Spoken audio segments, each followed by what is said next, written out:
ले जाए, मैं आपके साथ जाता हूँ। तो आपने ये आईडी कार्ड भी लिया है ना? और आईडी कार्ड मैं आपको वापस करूँगा मोटर से, आईडी कार्ड नहीं मैं रखता हूँ। तो वो दे देना। एक इससे तो नीचे उतरना ना चाहे। यार, ये ले हाँ खड़ा कर जाएँ, ये लें, ये का हाँ ये भी पकड़े, छोड़ दें।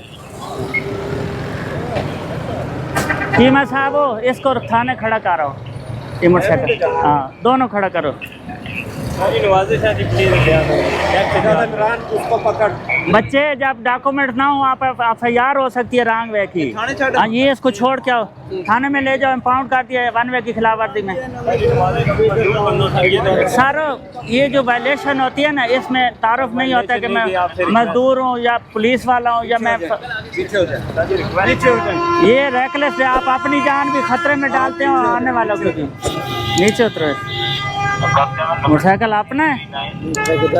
मशीन में है, कर भूल गया। अच्छा, आप रॉन्ग वे पे आ रहे हैं, हेलमेट मोटरसाइकिल के साथ लटकाया है, ये आपकी सर की सेफ्टी करता है। अपना शनाख्ती कार्ड दिखाएं या इसके डॉक्यूमेंट दिखाएं। आईडी कार्ड नहीं है। आईडी कार्ड नहीं, ये मोटरसाइकिल बंद हो जाएगा 1 वे की खिलाफ वर्जी में। पता है FIR भी होती है आजकल रॉन्ग वे पे। तो आपके पास ये हाँ शनाख्ती कार्ड है? अभी परेशानी नहीं है। परेशानी नहीं होती, रोड पे जब चलेंगे ना हादसा होता है।